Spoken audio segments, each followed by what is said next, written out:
नमस्कार दोस्तों, स्वागत है आप सभी का आपके अपने YouTube channel facts for study में।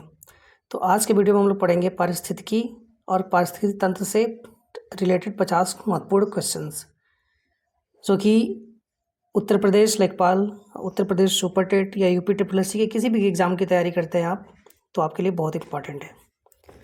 चलिए क्वेश्चंस देखते हैं हम लोग। पहला क्वेश्चन है, निम्न में से कौन सरोवर या झील में तेजी से वृद्धि करते हैं? निम्न में से कौन से सरोवर या झील में तेजी से वृद्धि करते हैं?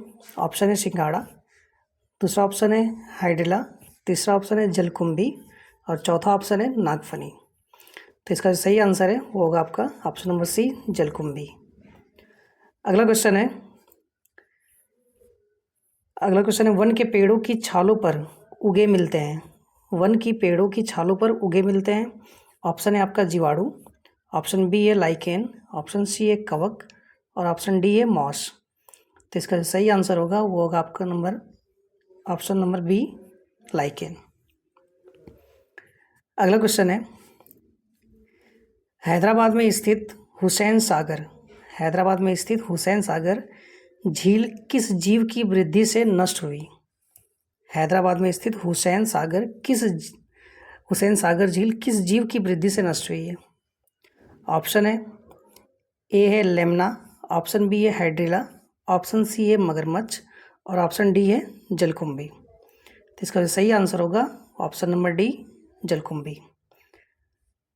अगला क्वेश्चन है, मरुस्थल में उगने वाले पौधे कहलाते हैं। ऑप्शन ए है मेसोफाइट्स, ऑप्शन बी है हाइड्रोफाइट्स, ऑप्शन सी है जीरोफाइट्स और ऑप्शन डी है हेलोफाइट्स। तो इसका जो सही आंसर होगा वो होगा ऑप्शन नंबर सी, जीरोफाइट्स। अगला क्वेश्चन है, पादप वृद्धि हेतु सबसे उपयुक्त है। ऑप्शन ए है बालू, ऑप्शन बी है दोमट मिट्टी, ऑप्शन सी है चिकनी मिट्टी और ऑप्शन डी है बजरी। तो इसका जो सही आंसर होगा वो है ऑप्शन नंबर बी, दोमट मिट्टी। दोमट मिट्टी जो है पादप वृद्धि के लिए सबसे उपयुक्त होती है। अगला क्वेश्चन है, निम्नलिखित में से कौन सा कारक किसी स्थान की वनस्पति निर्धारित करता है? निम्नलिखित में से कौन सा कारक किसी स्थान की वनस्पति निर्धारित करता है? ऑप्शन ए है प्रकाश, ऑप्शन बी है वर्षा, ऑप्शन सी है मृदा और ऑप्शन डी है मृदा जल। तो इसका जो सही आंसर होगा वो होगा ऑप्शन नंबर बी, वर्षा। अगला क्वेश्चन है, पौधे किस प्रकार का जल अवशोषित करते हैं? ऑप्शन है, पहला ऑप्शन है गुरुत्वीय जल, ऑप्शन बी है केशिका जल, ऑप्शन सी है आर्द्रता जल, ऑप्शन डी है क्रिस्टलीय जल। तो इसका जो सही आंसर होगा वो होगा आपका ऑप्शन नंबर बी, केशिका जल। अगला क्वेश्चन है, मरुस्थल पादप अधिकतर होते हैं मांसल, ऑप्शन बी साकी, ऑप्शन सी है पर्ववृत्ति और ऑप्शन डी है पर्णाभिवृत्ति। इसका जो सही आंसर होगा वो होगा आपका ऑप्शन नंबर ए, मांसल। मरुस्थल पादप अधिकतर मांसल होते हैं। अगला क्वेश्चन है, घास स्थलीय परितंत्र में संख्या का पिरामिड कैसा होता है? घास स्थलीय परितंत्र में संख्या का पिरामिड कैसा होता है?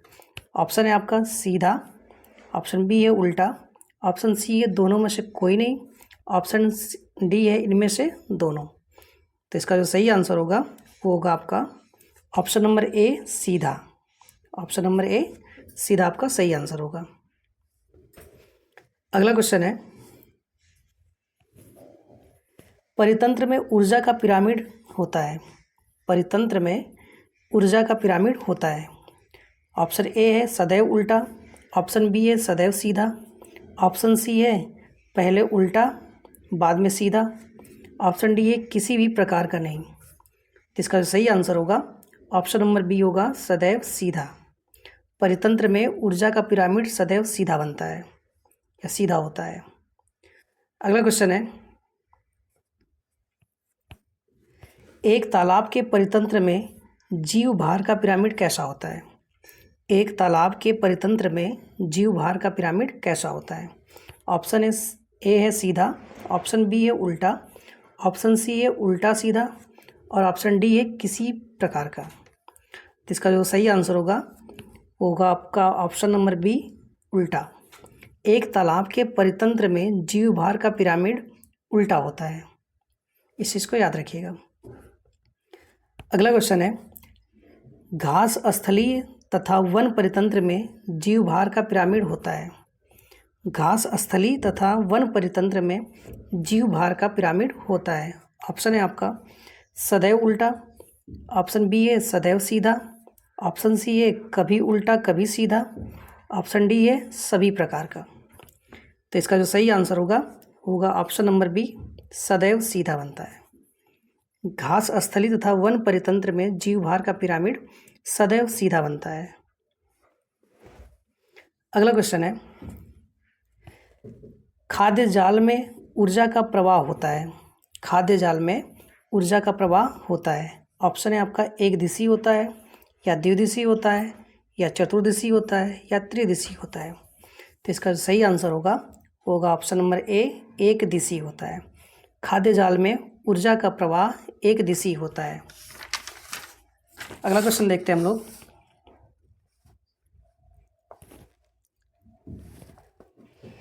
अगला क्वेश्चन है, एक खाद्य स्तर के दूसरे खाद्य स्तर में जाने पर ऊर्जा का ह्रास होता है।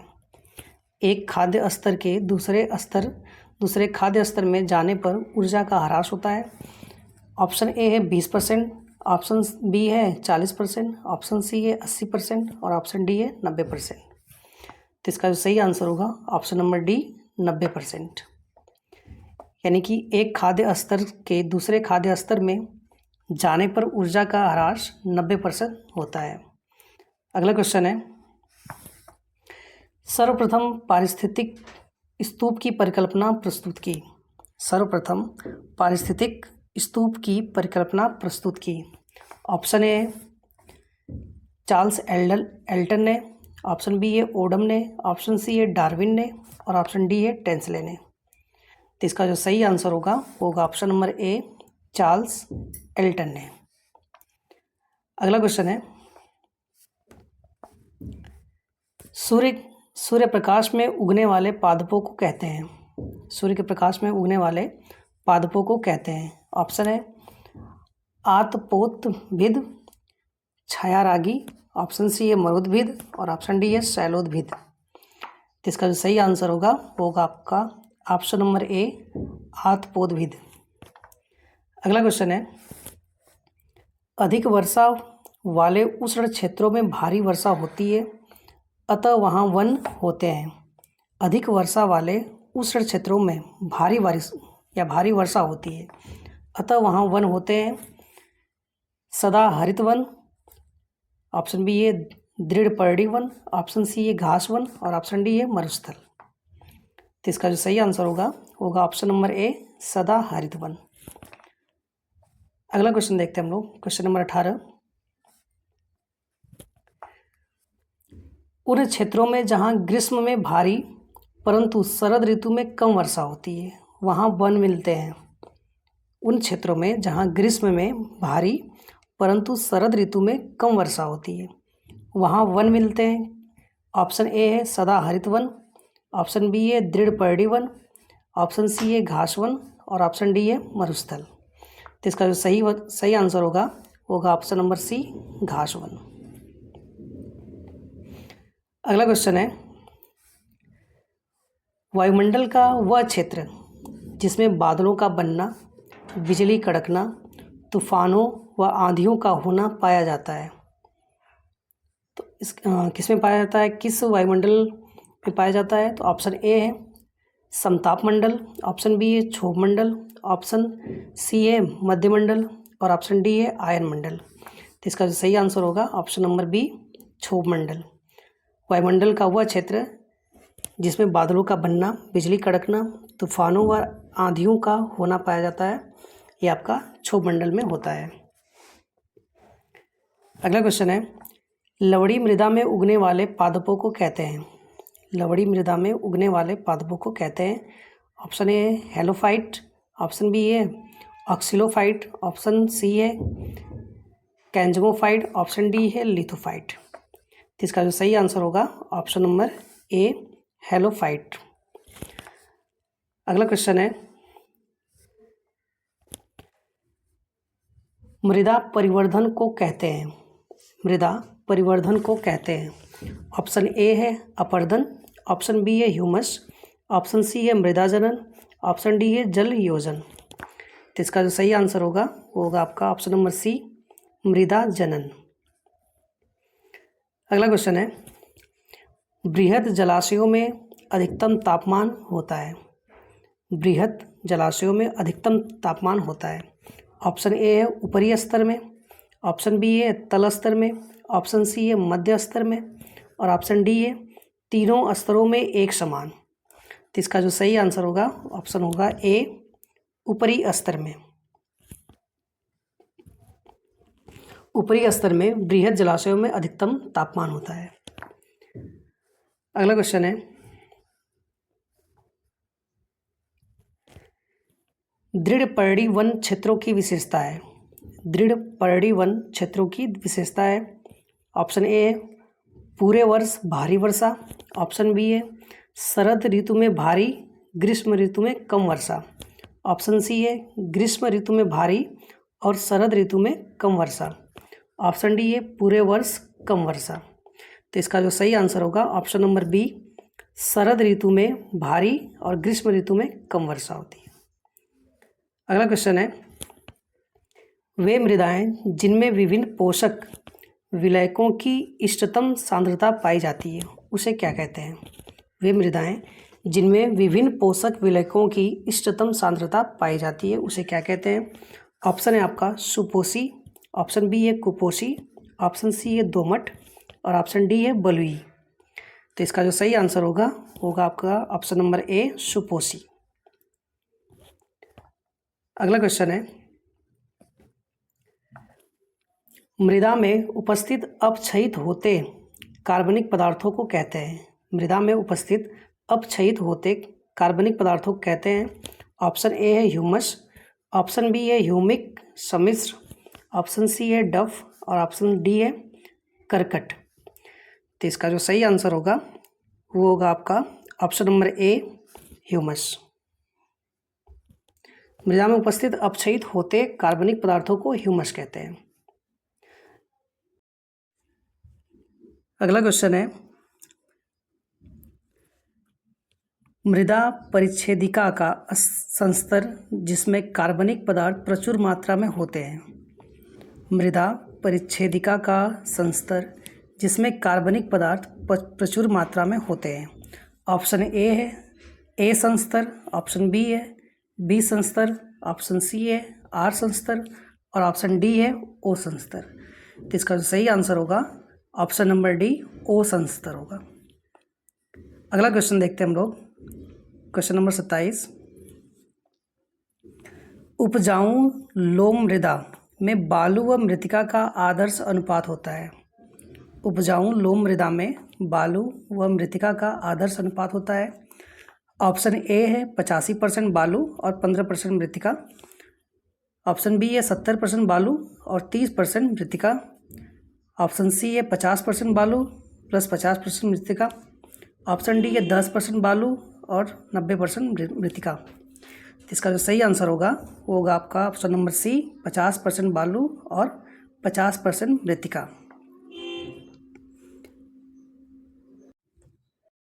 क्वेश्चन है, मृदा में अम्लीयता कम करने के लिए मृदा में निम्न में से किनके चूर्णों का मिश्रण मिलाया जाना चाहिए। मृदा में अम्लीयता कम करने के लिए मृदा में निम्न में से किनके चूर्णों का मिश्रण मिलाया जाना चाहिए। ऑप्शन ए यूरिया एवं फास्फेट, ऑप्शन बी है डोलोमाइट एवं सल्फर, ऑप्शन सी है डोलोमाइट एवं जिप्सम और ऑप्शन डी है डोलोमाइट एवं चूना पत्थर। तो इसका सही आंसर होगा ऑप्शन नंबर डी डोलोमाइट एवं चूना पत्थर। अगला क्वेश्चन देखते हैं हम लोग,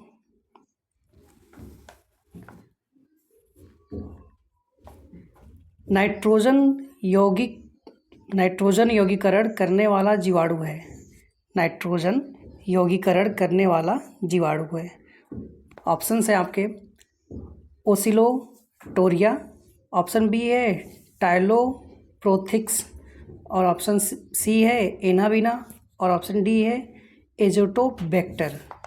इसका जो सही आंसर होगा ऑप्शन नंबर डी, एजोटोबैक्टर। अगला क्वेश्चन है, घास वन में पाई जाने वाली खाद्य श्रृंखला का सही क्रम है। घास वन में पाई जाने वाली खाद्य श्रृंखला का सही क्रम है। ऑप्शन ए है घास, फिर हिरण, जू, शेर। ऑप्शन बी है घास, जू, हिरण और शेर। ऑप्शन सी है घास, हिरण, शेर और जू। ऑप्शन डी है घास, शेर, हिरण, फिर जू। तो इसका जो सही आंसर होगा ऑप्शन नंबर सी होगा, घास, हिरण, शेर और जू। अगला क्वेश्चन देखते हैं हम लोग। परितंत्र का गतिक हृदय कहलाता है। परितंत्र का गतिक हृदय कहलाता है। ऑप्शन ए है उत्पादक व ऊर्जा, ऑप्शन बी है उपभोक्ता व खनिज चक्र, ऑप्शन सी है उत्पादक व खनिज चक्र, ऑप्शन डी है ऊर्जा प्रवाह व खनिज चक्र। तो इसका जो सही आंसर होगा ऑप्शन नंबर डी, ऊर्जा प्रवाह व खनिज चक्र है। अगला क्वेश्चन है, परितंत्र में होती है, परितंत्र में होती है ऊर्जा हानि व खनिजों का लाभ। ऑप्शन बी है ऊर्जा लाभ व खनिजों की हानि, ऑप्शन सी है ऊर्जा व खनिजों दोनों की हानि, ऑप्शन डी है ऊर्जा व खनिजों दोनों का लाभ। तो इसका जो सही आंसर होगा ऑप्शन नंबर सी, ऊर्जा व खनिजों दोनों की हानि। अगला क्वेश्चन है, खाद्य श्रृंखला के आधार पर जीवधारी होते हैं। खाद्य श्रृंखला के आधार पर जीवधारी होते हैं। ऑप्शन है आपका ए है मांसाहारी, ऑप्शन बी है मृतोपजीवी पादप, ऑप्शन सी है शाकाहारी और ऑप्शन डी है प्रकाश संश्लेषी पादप। तो इसका जो सही आंसर होगा वो होगा आपका ऑप्शन नंबर डी, प्रकाश संश्लेषी पादप। अगला क्वेश्चन है, निम्न में से किस कार्य से पारिस्थितिक संतुलन बिगड़ता है। निम्न में से किस कार्य से पारिस्थितिक संतुलन बिगड़ता है। ऑप्शन ए है लकड़ी काटना, ऑप्शन बी है सामाजिक वानिकी, ऑप्शन सी है वन महोत्सव और ऑप्शन डी है वनारोपण। तो इसका जो सही आंसर होगा आपका होगा ऑप्शन नंबर ए, लकड़ी काटना, यानी लकड़ी काटने से पारिस्थितिक संतुलन बिगड़ता है। अगला क्वेश्चन है, 10% का नियम, 10% का नियम देने वाले वैज्ञानिक हैं। 10% का नियम देने वाले वैज्ञानिक हैं। तो ऑप्शन ए है ओडम, ऑप्शन बी है लिंडमान, ऑप्शन सी है टेंसले और ऑप्शन डी है हैकल। तो इसका सही आंसर होगा option number B, Lindeman. Lindeman ने ही 10% का नियम दिया है। अगला क्वेश्चन है, जीवों के खाद्य स्वभाव में जितनी विविधता होगी खाद्य श्रृंखला उतनी ही होगी। जीवों के खाद्य स्वभाव में जितनी विविधता होगी खाद्य श्रृंखला उतनी ही होगी। ऑप्शन ए है इसका लंबी होगी, ऑप्शन बी है अधिक लंबी होगी, ऑप्शन सी है छोटी, ऑप्शन डी है अधिक छोटी। तो इसका जो सही आंसर होगा ये होगा आपका ऑप्शन नंबर बी, अधिक लंबी होगी। अगला क्वेश्चन है, परितंत्र में ऊर्जा का प्राथमिक स्रोत है। परितंत्र में ऊर्जा का प्राथमिक स्रोत है। ऑप्शन ए है पर्णहरित, ऑप्शन बी है एटीपी, ऑप्शन सी है सूर्य का प्रकाश और ऑप्शन डी है हरे पौधे। तो इसका जो सही आंसर होगा ऑप्शन नंबर सी, सूर्य का प्रकाश। ऑप्शन नंबर सी, सूर्य का प्रकाश। अगला क्वेश्चन है, किसी भी परितंत्र में कालांतर में जीवों की संख्या स्थिर हो जाती है। जीवों की संख्या स्थिर होने का कारण है। किसी भी परितंत्र में कालांतर में जीवों की संख्या स्थिर हो जाती है। जीवों की संख्या स्थिर होने का क्या कारण है। ऑप्शन ए है अपघटक, ऑप्शन बी है उत्पादक, ऑप्शन सी है पर्णहरित और ऑप्शन डी है इनमें से सभी। तो इसका जो सही आंसर होगा ऑप्शन नंबर डी, इनमें से सभी। इसका जो सही आंसर होगा डी, इनमें से सभी। अगला क्वेश्चन है, किसी परितंत्र में होते हैं, किसी परितंत्र में होते हैं। ऑप्शन ए उत्पादक, उपभोक्ता तथा अपघटक। ऑप्शन बी है उत्पादक, शाकाहारी, मांसाहारी और अपघटक। ऑप्शन सी है पौधे तथा जंतु। और ऑप्शन डी है जैविक तथा अजैविक पदार्थ। तो इसका जो सही आंसर होगा ऑप्शन नंबर डी, जैविक तथा अजैविक पदार्थ। किसी भी परितंत्र में जैविक तथा अजैविक पदार्थ होते हैं। अगला क्वेश्चन है, वन्य जीवों को मारने तथा वनों को काटने से होता है। वन्य जीवों को मारने तथा वनों को काटने से होता है। ऑप्शन ए मृदा अपरदन। ऑप्शन बी है बाढ़ आना। ऑप्शन सी है सूखा पड़ना। ऑप्शन डी है उपर्युक्त सभी। तो इसका जो सही आंसर होगा ऑप्शन नंबर डी, उपर्युक्त सभी होगा। अगला क्वेश्चन देखते हैं हम लोग। निम्नलिखित में से कौन सा पारितंत्र प्राकृतिक है। निम्नलिखित में से कौन सा पारितंत्र प्राकृतिक है। ऑप्शन ए है गेहूं का खेत। ऑप्शन बी है आम का बाग। ऑप्शन सी है घास का स्थल। और ऑप्शन डी है एक्वेरियम। तो इसका जो सही आंसर होगा वो होगा ऑप्शन नंबर सी, घास का स्थल। घास का स्थल जो है पारितंत्र प्राकृतिक है। अगला क्वेश्चन है, जैवमंडल में एक ही जाति की संख्या को कहते हैं। जैवमंडल में एक ही जाति की संख्या को कहते हैं। ऑप्शन ए है जैव समुदाय। ऑप्शन बी है जैव विविधता। ऑप्शन सी है जनसंख्या। और ऑप्शन डी है पारितंत्र। तो इसका जो सही आंसर होगा वो होगा आपका ऑप्शन नंबर सी, जनसंख्या। अगला क्वेश्चन देखते हैं हम लोग।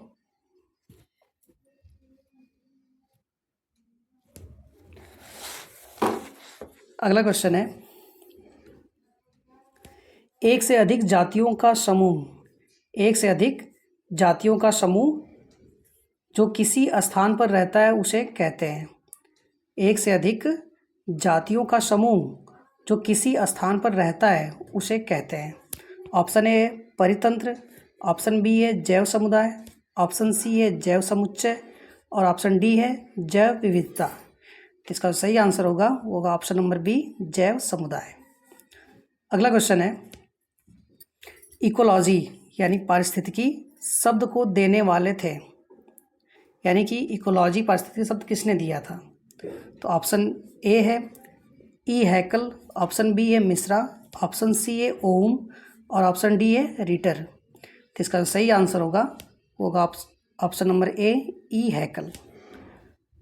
अगला क्वेश्चन देखते हैं, प्रकाश संश्लेषण द्वारा ऊर्जा का कितना प्रतिशत भाग रासायनिक ऊर्जा में परिवर्तित हो जाता है। प्रकाश संश्लेषण द्वारा ऊर्जा का कितना प्रतिशत भाग रासायनिक ऊर्जा में परिवर्तित हो जाता है।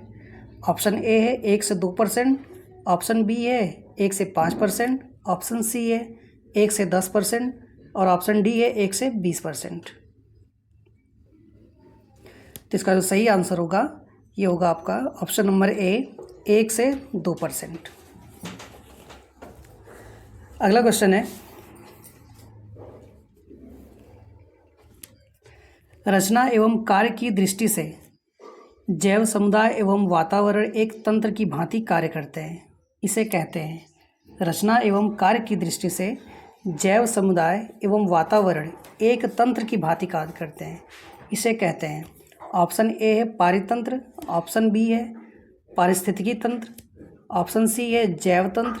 और ऑप्शन डी है जैव समुच्चय। तो इसका जो सही आंसर होगा वो होगा आपका ऑप्शन नंबर बी, पारिस्थितिक तंत्र। अगला क्वेश्चन है, एक पारितंत्र में शैवाल यानी हरी काई का स्थान होता है। एक पारितंत्र में शैवाल यानी हरी काई का स्थान होता है। ऑप्शन ए है उपभोक्ता। ऑप्शन बी है उत्पादक। ऑप्शन सी है अपघटक। ऑप्शन डी है शाकाहारी। ठीक है, तो इसका जो सही आंसर होगा वो होगा ऑप्शन नंबर बी, उत्पादक। अगला क्वेश्चन है, एक पारितंत्र में मानव व सभी जंतु होते हैं। एक पारितंत्र में मानव और सभी जंतु होते हैं। ऑप्शन ए उत्पादक होते हैं, ऑप्शन बी ये उपभोक्ता, ऑप्शन सी ये अपघटक और ऑप्शन डी ये सर्वाहारी। तो इसका जो सही आंसर होगा ऑप्शन नंबर बी उपभोक्ता। अगला क्वेश्चन है, पारितंत्र में बाज का स्थान है। पारितंत्र में बाज का स्थान है। ऑप्शन ए है उपभोक्ता, ऑप्शन बी है प्रथम श्रेणी के उपभोक्ता, ऑप्शन सी है सर्वोच्च उपभोक्ता, ऑप्शन डी है द्वितीय श्रेणी के उपभोक्ता। तो इसका जो सही आंसर होगा ऑप्शन नंबर सी सर्वोच्च उपभोक्ता। पारितंत्र में बाज का स्थान है सर्वोच्च उपभोक्ता। अगला क्वेश्चन है, पारितंत्र में मानव है। पारितंत्र में मानव है, क्या सर्वाहारी है? ऑप्शन बी है मांसाहारी, ऑप्शन सी है शाकाहारी और ऑप्शन डी है अपघटक। तो इसका जो सही आंसर होगा ऑप्शन नंबर ए सर्वाहारी। पारितंत्र में मानव सर्वाहारी है। तो दोस्तों ये रहा आपका 50 क्वेश्चंस। ये है आपका पार्ट 1, 50 क्वेश्चन का पार्ट 1 है। पार्ट 2 जो है आपको अगले वीडियो में मिलेगा। तो दोस्तों अगर वीडियो पसंद है वीडियो को लाइक करें, शेयर करें। अगर चैनल पहली बार आए हैं चैनल को सब्सक्राइब जरूर करें। Thank you.